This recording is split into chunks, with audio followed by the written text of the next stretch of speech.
why your purse is always empty, and how to change that forever.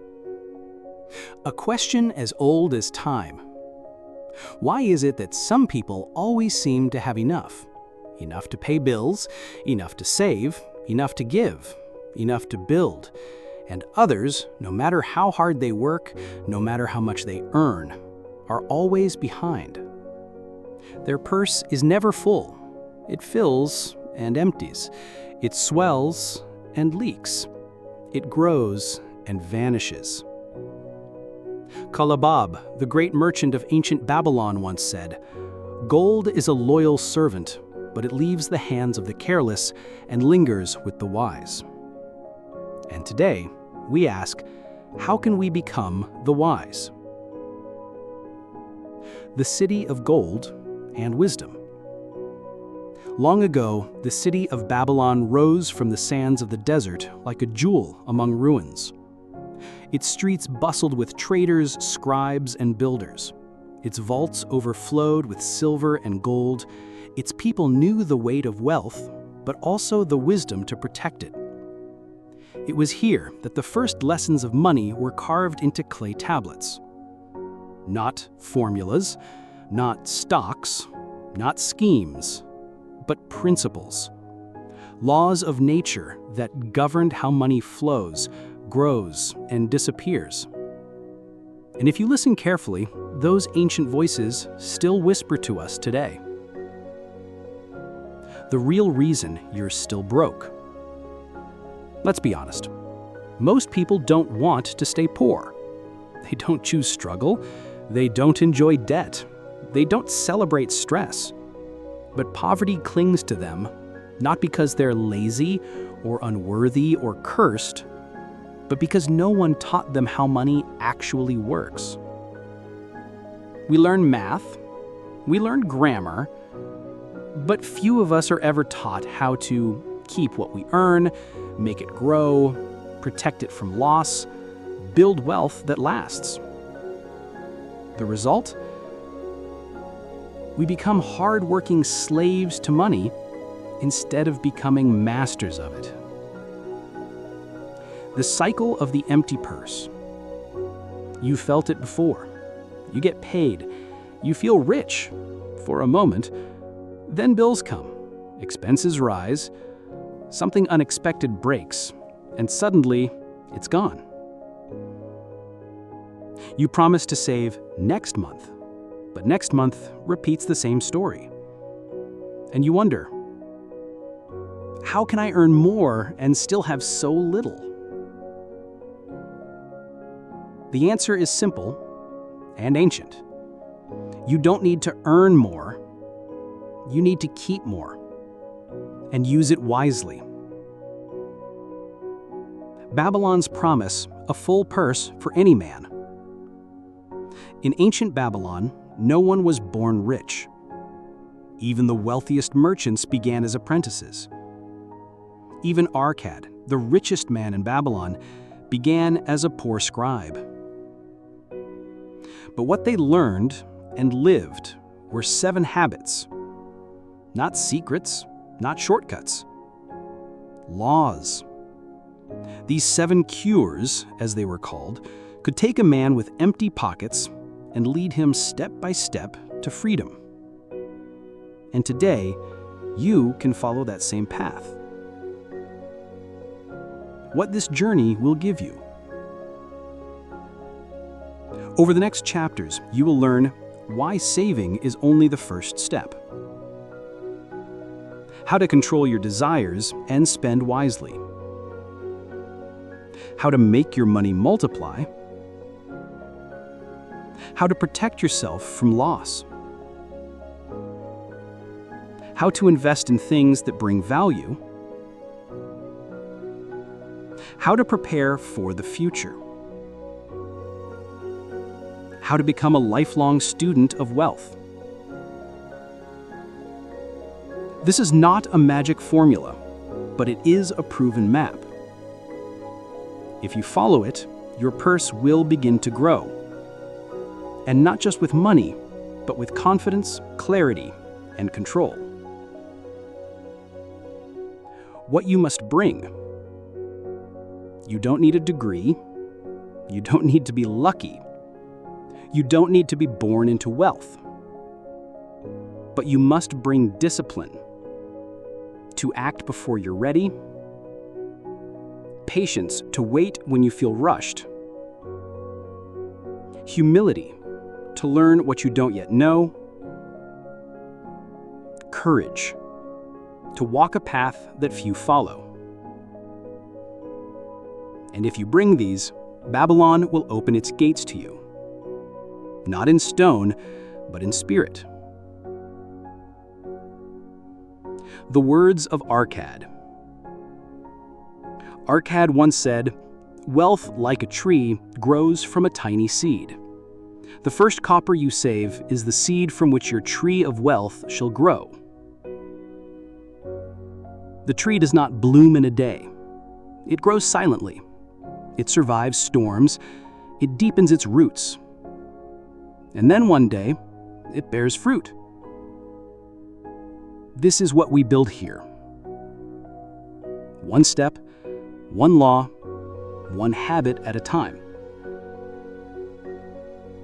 Your mission.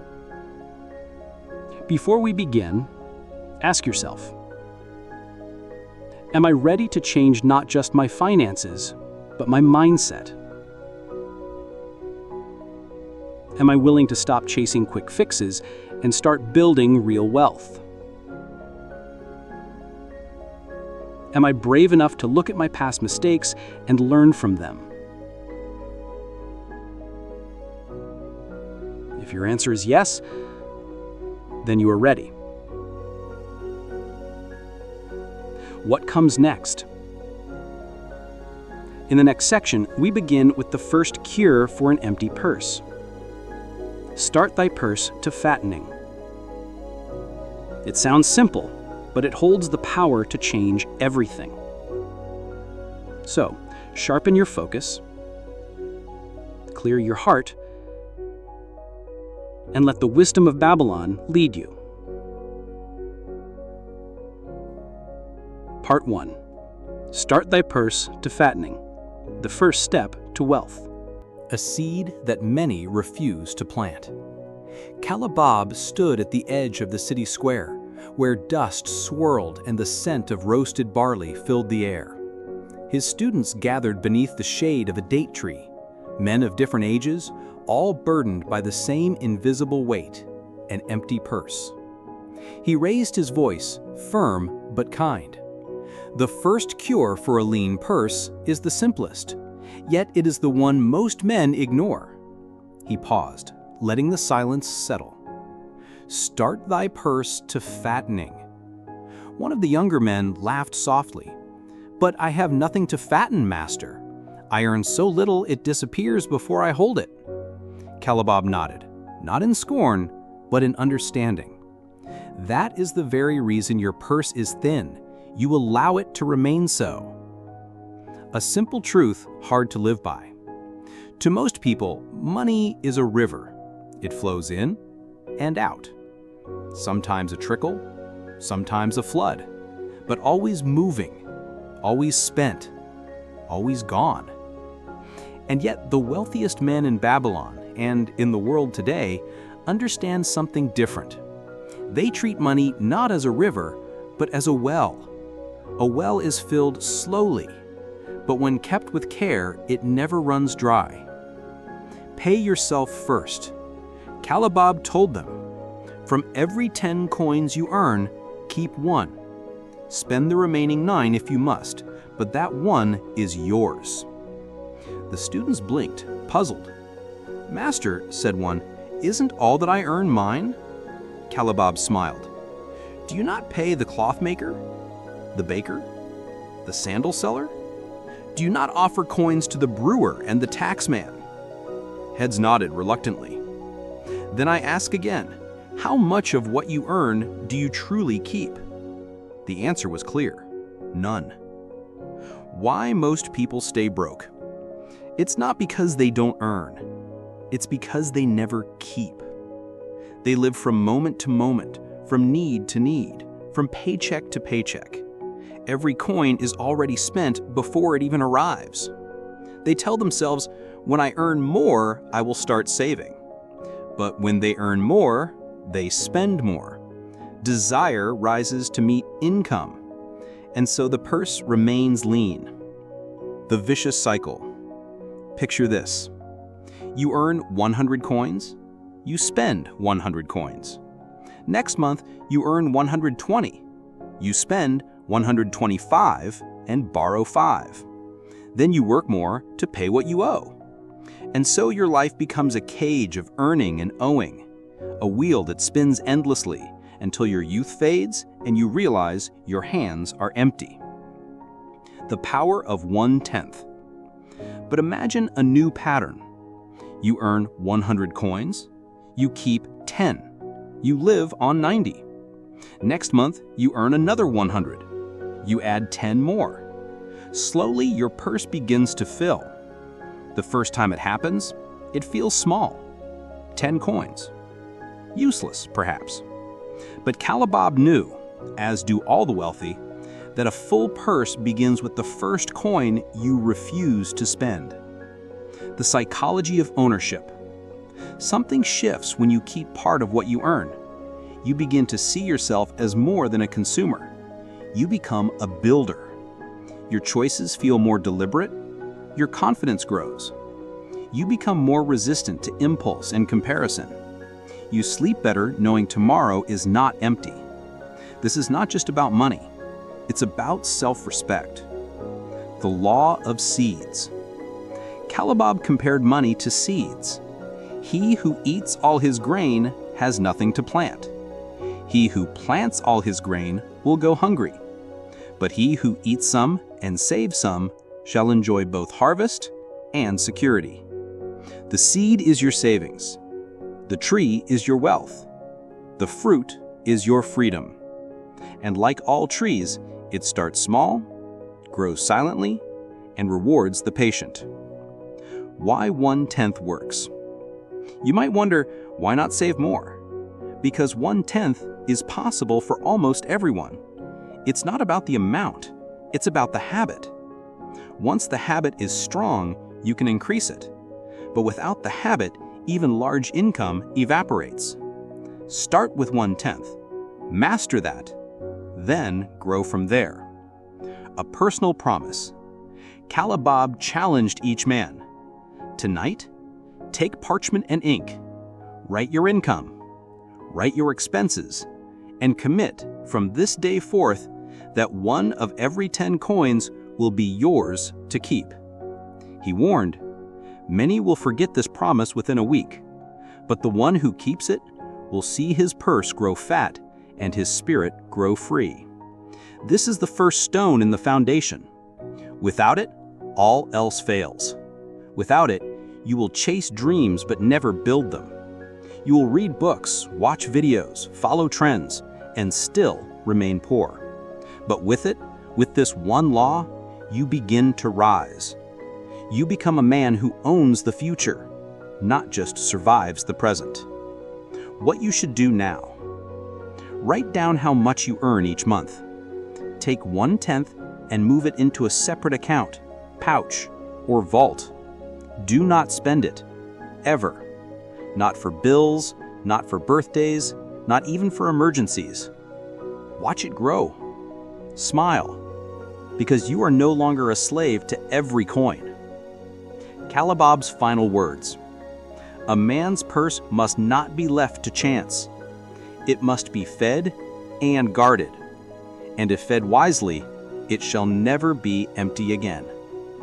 So now, begin. Not tomorrow, not next month, now. 1/10, one habit, one future. Part 2. Control thy expenditures. How to stop leaks before they sink your ship. When the purse fills and then empties. It is a joyful feeling, watching your purse grow heavier, knowing that you've begun to save. But soon after, a strange thing happens. You look back and the weight is gone. You ask yourself, where did it all go? You trace your steps. A few extra meals, A better tunic? A gift for a friend? A night at the tavern? Nothing extravagant, just normal. And yet your purse is light again. Calabab called this the invisible leak, and it sinks more fortunes than any storm. Standing before his students, Calabab spoke clearly. What each of us calls our necessary expenses will always grow to match our income unless we resist. This is the second law. Control thy expenditures. You do not become rich by cutting joy from your life. You become rich by knowing the difference between a need and a desire. Each time your income increases, your life subtly changes. A better tunic, a finer room, a larger feast, a newer item you once thought unnecessary. And so, no matter how much you earn, your expenses rise to meet it. This is the great illusion. Now that I make more, I can afford more. But the wise man sees through it. He asks, can I afford not to? Does this make my future stronger? Will this keep my purse fat or make it thin again? Spending is a habit, not just a number.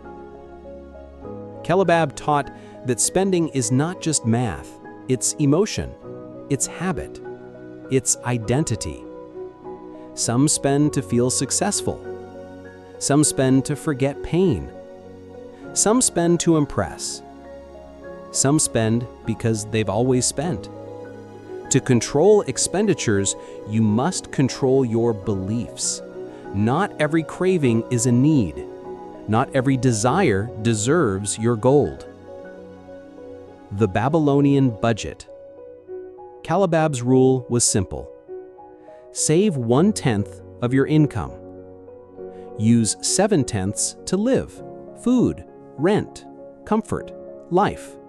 Reserve 2/10 to pay debts or invest in future gain. Even kings, he said, would grow rich by this rule. A man may enjoy life and still fatten his purse if he spends with purpose. Cut without bleeding. Controlling expenses does not mean misery. You do not need to stop smiling. You do not need to eat bread alone. You do not need to wear rags, but you must choose. Choose what matters. Choose what lasts. Choose what feeds your future, not just your moment. The map of clarity. Here's how to begin. Track every coin. For 30 days, write down every expense. No matter how small, no matter how embarrassing. You cannot improve what you do not measure. Label your spending. Mark each item as need, want, or foolish. Be honest. No one is watching but your future.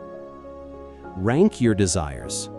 Not all wants are evil, but you cannot afford them all. Choose the few that bring true joy and cut the rest. Create a spending plan. Allocate 70% of income for life. Refuse to exceed this even when tempted. Let your budget become a shield, not a prison. The wall between you and poverty. Calabab once said, "A man who cannot control his purse is no better off than the camel that walks in circles." Control is not limitation. It is liberation. When you know where your money goes, you know where your power goes. When you spend without thought, your money owns you. But when you spend with intention, you own your money and your future. What most people never learn. Most people make more money, increase their spending, stay broke.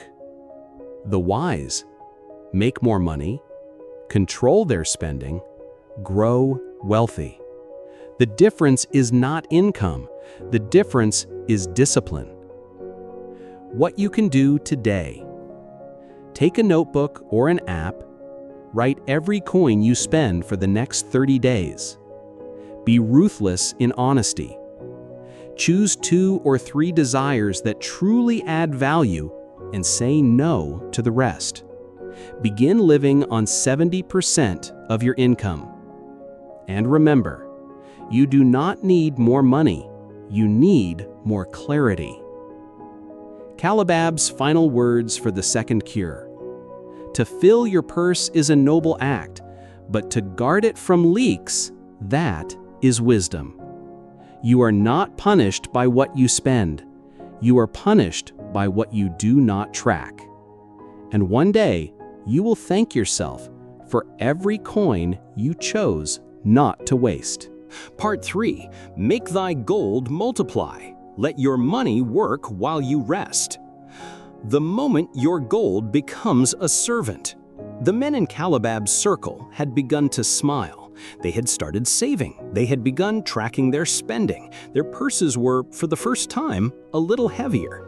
But one of them, tall, with hands rough from stonework, raised a question. "Master, I now keep 1/10 of all I earn, but it lies still. Should I not guard it?"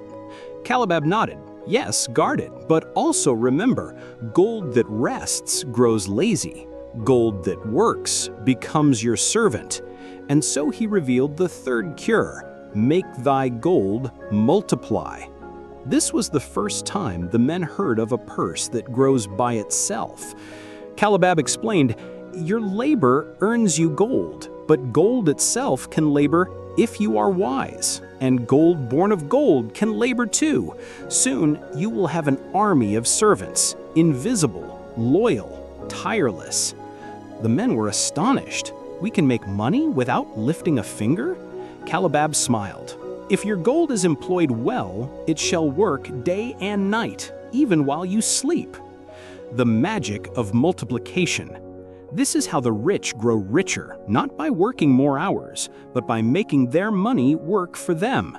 You invest 100 coins, it earns 10 coins per year.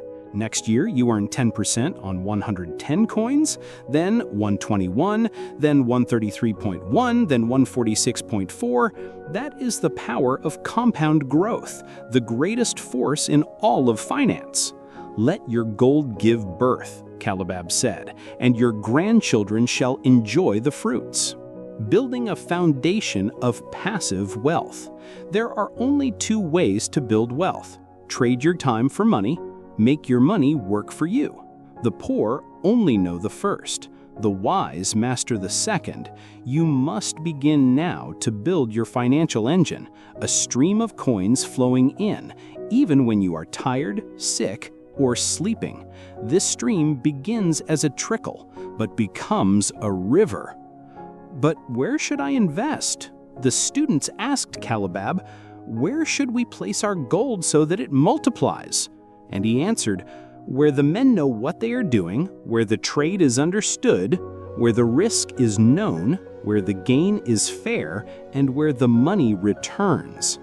He told the story of Ericad, who gave his first savings to a brickmaker to buy jewels from distant lands. The brickmaker returned, but with colored glass. All the gold was lost. The first investment is often a mistake. Most men lose their first gold because they are too eager. They hand it to the wrong person, they invest in the wrong trade, they believe too quickly, they hope too strongly, and their gold is gone. Calabab did not condemn this. He said, "Every scar is a tuition fee.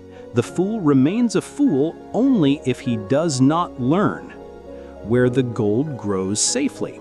To make your gold multiply, consider lending to those with strong businesses, buying property that produces rent, investing in your own skills, which increase your earning power, partnering in a trade where the knowledge is proven, supporting ventures you fully understand. The key is not greed. The key is steady, safe, continual growth. Gold grows best in quiet soil, not in the storm. The Babylonian plan for multiplying gold. Calabab's formula was simple. Save 1/10 of income, invest it where it produces income, reinvest that income again. Repeat without fail. Be patient, let time do its work. This is the compound effect.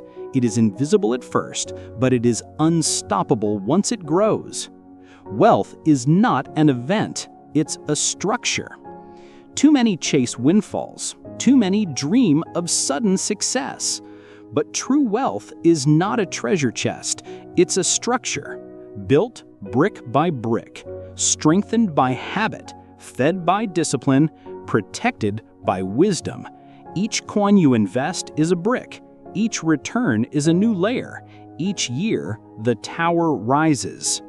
What you can do now: list your savings, study basic forms of income-generating assets, speak to someone you trust, someone wise. Choose a safe, understandable way to begin, even if the return is small. Reinvest your gains. Track your growth over time. And most importantly, never let your gold sleep when it can work. Calabab's final teaching for the third cure. The rich do not work harder, they work wiser, and they make their gold work hardest of all. Part 4. Guard thy treasures from loss. Protect what you have earned. The pain of losing what you built. Kalabab's voice grew heavy. He looked at his students, some with coins in their purses now, some already dreaming of growth. And then he said, "What you save can free you. What you invest can enrich you. But what you lose through foolishness can destroy you." This is the fourth cure. Guard thy treasures from loss. Because gold is hard to earn, harder to keep, and painfully easy to lose. Loss is not always a thief in the night. Some imagine loss as a criminal, breaking in and stealing what we've worked so hard to build. But in truth, loss comes with a smile. Loss comes as a friend. Loss comes in excitement. Loss comes in carelessness. A guaranteed investment. A cousin's big idea. A stranger's promise. A scheme you didn't understand but hoped would work. Kalabab warned, "It is not gold that abandons the man. It is the man who sends gold into danger." Risk is not the enemy. Uncalculated risk is. All investments carry risk. That is natural. But what kills your purse is not risk, it's blind risk. Never place your treasure where it cannot return, Kalabab said. Ask yourself, do I understand where my money is going? Who controls it? What could go wrong? What is the plan if it fails? If you do not know the answers, then your gold is standing unguarded in the marketplace waiting to be taken. Trust the experienced, not the enthusiastic. Many fall into loss because they follow the excited, not the experienced. But enthusiasm is not knowledge. Confidence is not competence. Kalabab advised, "Let your gold be guided by the wisdom of men who have kept it, not those who only dream of it." So before you invest, ask, has this person succeeded with their own money? Do they benefit whether I win or lose? Are they risking anything themselves? If the answers worry you, walk away. A tale of loss. One of Kalabab's students once gave all his savings to a traveling merchant who promised high returns from trading rare spices in a distant land. The merchant never returned. Years of saving gone in a moment of misplaced trust. Kalabab did not scold him. He simply said, "Now you have paid for your education. Do not pay for the same lesson twice." Build walls before you build towers. Everyone wants to grow, to rise, to expand. But growth without protection is a tower without walls. It is beautiful, but vulnerable. The wise man builds walls before windows. Protection first, growth second.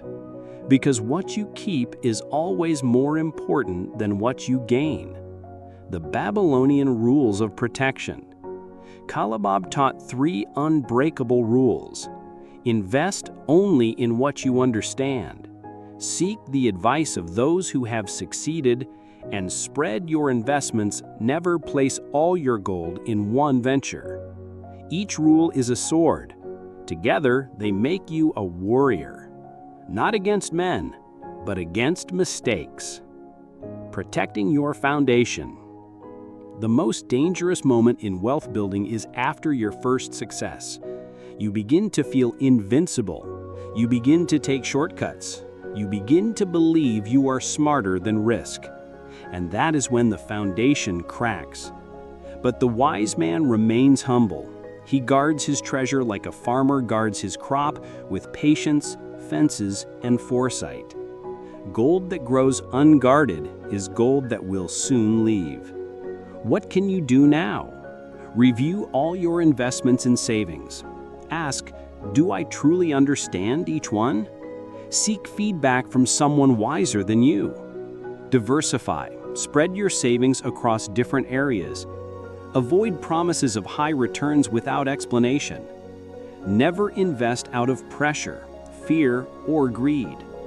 Kalabob's final words for the 4th cure. A man may spend years filling his purse and lose it in a day to a foolish hand. So guard what you've built. Watch where your gold sleeps. Trust but verify. Hope but prepare. Grow but always with a shield. Because in Babylon, only the protected prospered. Part 5. Own thy home. Build a foundation that cannot be shaken. Why a house is more than shelter. On a warm evening in Babylon, as torches flickered and trade faded into silence, Kalabob stood before his students and asked, "Where do you lay your head at night?" Some replied, "I rent a room near the stables. I sleep in my brother's house. I pay monthly to a landlord." Kalabob nodded. Then he said, "A man who owns not his home builds wealth upon sand." And so he taught them the 5th cure: own thy home. Stability is wealth. To the Babylonians, owning a home was not a luxury. It was a declaration. A man with a home stood on solid ground. He could plant, he could store, he could build. A man without a home was always renting his stability and renting his future. He who pays rent pays another man's purse, Kalabob said. But he who owns his roof fattens his own. Homeownership changes your mindset. There is something powerful about living under a roof that belongs to you. You walk taller. You spend wiser. You build deeper roots. It is not just about money. It is about control. Control over your space. Control over your expenses. Control over your future. Without a home, every year is uncertain. With a home, you create foundation. The Babylonian path to home ownership. Kalabob did not say, "Buy a palace." He said, "Even a humble cottage, if owned, brings more dignity than a rented mansion." He advised, "Save a portion of income toward home ownership. Build gradually if needed, room by room, stone by stone. Choose location wisely, where you can work, trade, and grow. Avoid building to impress. Build to endure. Once it is yours, guard it as you would your gold." The cost of not owning. When you rent, your payments vanish like smoke. You remain dependent on another man's mood. You build nothing lasting. But when you own, every coin you spend strengthens your asset. You sleep in peace, not in fear of eviction. Your home becomes a fortress, not just for you, but for your family. Kalabob reminded his students, "The man who owns his home has planted the first tree of wealth." more than bricks and walls. Your home is not just shelter. It is a workshop of dreams, a cradle for your children, a resting place for your labor, a symbol of your independence. It need not be large, it need not be beautiful, but it must be yours. Because ownership is not about size, it is about security. Psychological wealth. Owning a home creates mental peace, long-term planning, a sense of place, a stable environment to build wealth upon. It allows you to think beyond survival, to plan decades ahead, to focus on building assets, not chasing rent. What you can do now. Set aside part of your savings toward a home. Study affordable housing options in your means. Start small. It's better to own a hut than rent a palace. Learn about co-ownership, phased building, or land-first strategies. Think of ownership as the foundation for legacy, not just lifestyle. Calabob's final words for the fifth cure. A home of your own is a seed from which all other riches grow. Build your house, and you will build your life. Because the man who owns his home walks differently, not with arrogance, but with anchored confidence. And wealth built on confidence endures. Part 6. Secure a future income. Prepare for the days you cannot work. The day will come. Kalabob stood at the edge of the river, watching the reflection of the setting sun dance across the water. He turned to his students, some still full of youth and fire. And then he said with a quiet voice, "There will come a day when your arms will no longer be strong, when your eyes will dim, when your back will ache before the sun rises, and your purse will not fill by labor." He let the words settle. On that day, will you be ready? The sixth cure, prepare for the future. This is the sixth law. Provide in advance for the needs of your growing age and the protection of your family. Kalabob called it the most ignored truth by the young and the most painful regret of the old. Work cannot last forever. You may be healthy now. You may earn well now. You may have energy, vision, drive, but time waits for no man. One day, you will not be able to work 12 hours. One day, opportunities will pass to younger hands. One day, you will wish you had planted more when the soil was rich. And if you prepare, you will greet that day with peace, if not, with panic. A wall between you and fear. Kalabob said, "The wise man builds a long wall before the storm arrives, so when it comes, he does not tremble. He simply watches it pass." To secure your future income is to build that wall. It is to save for old age, insure your family against sudden loss, create systems that earn even when you cannot, because the truest wealth is not fearing tomorrow. The Babylonian way to prepare. In Babylon, wise men prepared for the future through long-term investments, in land, in trade, in animals that reproduced, loan returns, creating interest-bearing streams of gold, apprenticeships, teaching children to carry the torch, partnerships, building alliances that outlived their own labor. Kalabob believed a man who dies without preparing his household is like a warrior who sleeps with his sword in the enemy's camp. What happens when you don't? Too many wake up late. Their health fades, their skills expire, their debts remain, their family suffers, and they cry, "If only I had planned." But by then, it is too late. Kalabob saw many such men in his youth, proud once, but begging in age. what future income really means. It is not just retirement, it is freedom from fear. It means you can rest knowing your family is safe. You can give knowing you are not empty. You can sleep knowing tomorrow is handled. You can age with dignity, not dependence. This is not a dream, this is a choice. What you can do now.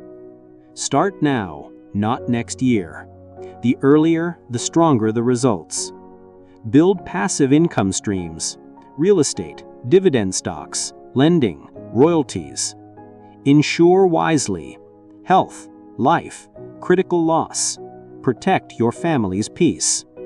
Train successors, your children, apprentices, partners. Think beyond yourself.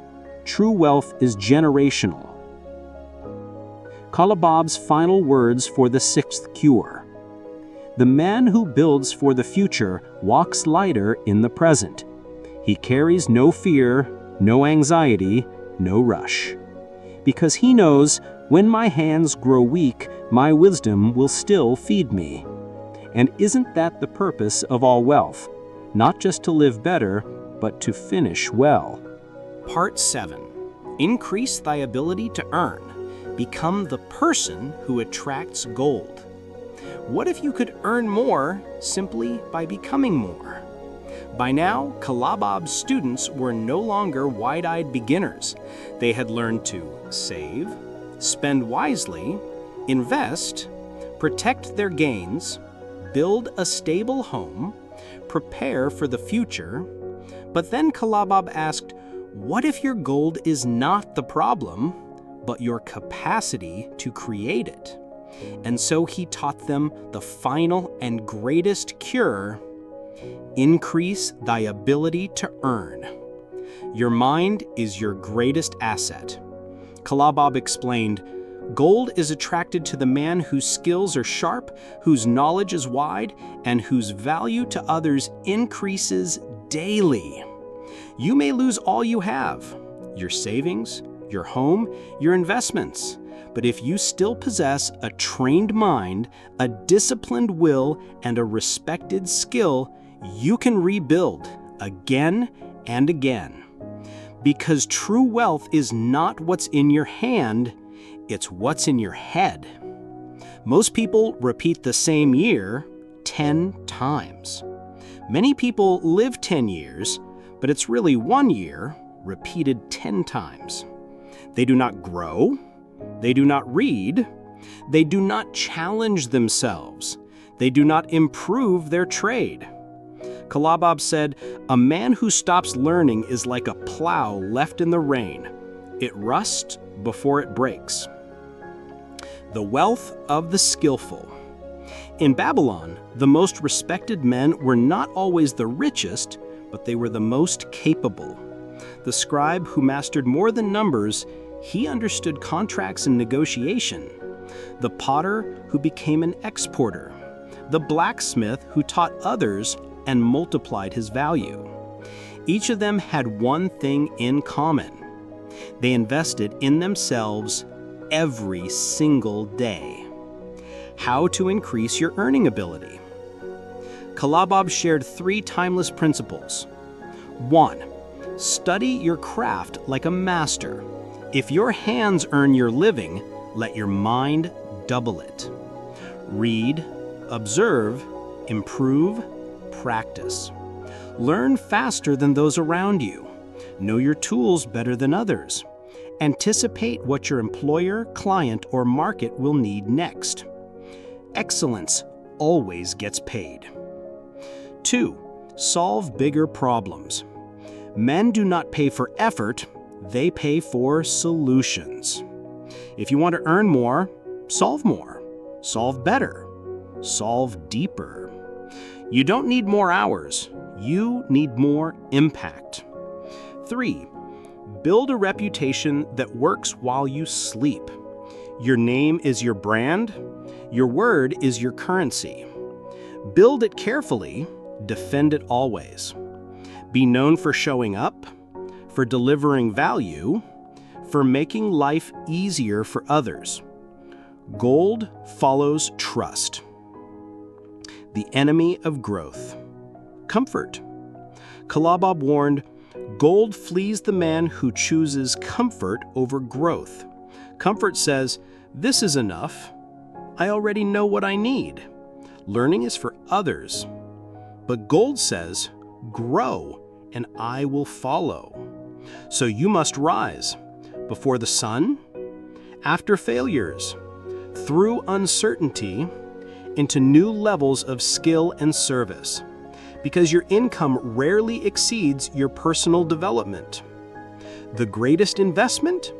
Yourself. You can lose money in real estate. You can lose it in the market. You can lose it in business. But you can never lose when you invest in your thinking, your character, your leadership, your emotional strength, your ability to serve more and better. Kalabab said, the man who increases his value cannot help but increase his income. What you can do now: choose one skill to master in your trade. Set aside time weekly for learning, books, mentors, reflection. Practice discomfort. Do what challenges you. Keep a record of progress and impact. Seek feedback, then act on it. And most of all, commit to becoming more valuable every single year of your life. Kalabab's final words for the seventh cure. Gold chases the man who improves himself and runs from the one who believes he is finished. So if your purse is thin, perhaps it is not the world that needs changing, it is you. Because when you grow, your gold follows. When you rise, your future rises. And when you become the man worthy of abundance, abundance arrives. The legacy, the summary, and the journey that begins with you. The echoes of Babylon. As the sun set behind the ancient towers of Babylon, Kalabab stood one last time before his students. Their faces were no longer full of doubt, but of determination. No longer desperate, but disciplined. He looked upon them not as boys, but as builders. Builders of wealth. Builders of legacy. Builders of a life designed, not defaulted. And then he said, now you know the way. Whether your purse stays full or grows thin, from this moment on, is no longer a matter of luck. It is a matter of law. The 7 pillars of prosperity. Let us remember, one by one, the cures for an empty purse. Start thy purse to fattening. Save at least 1/10 of everything you earn. Respect your future by paying yourself first. Control thy expenditures. Do not let desires consume your discipline. Live within 70% of your income, and you will always have margin. Make thy gold multiply. Put your money to work. Let it earn while you sleep, while you rest, while you dream. Guard thy treasures from loss. Be cautious. Seek wise counsel. Better a slow return than a fast regret. Own thy home. Build stability under your feet. Let your family rest under a roof that belongs to you. Secure a future income. Prepare now for the days when you cannot work. Plant for the winter while it's still spring. Increase thy ability to earn. You are your greatest investment. Grow your skills, your wisdom, and your value, and wealth will chase you. The final words of Kalabab. Wealth is not an accident. It is a formula, a path, a discipline. And it is available to all: the merchant, the farmer, the laborer, the youth, and the old. To fill your purse is not enough. Fill your mind. Fill your life. Fill the world around you with value. Then he smiled, not as a teacher, but as a man who had walked the same road. And he said, "Go now. Build, protect, grow. And remember, gold is only a reflection. What matters most is the man who earns it." The journey ahead is yours. Now the story leaves Babylon. It leaves Calabab. It leaves the parchment. Now it comes to you. Will you save your first tenth? Will you tame your spending? Will you make your money serve you? Will you protect what you build? Will you plant your roots? Will you guard your future? Will you become the kind of person wealth cannot resist? You have the map. You have the wisdom. You have the truth. What you do next is your legacy. A final blessing from the sands of Babylon. May your purse be full. May your heart be wise. May your steps be steady. And may your wealth outlive your name. Go forth. Begin.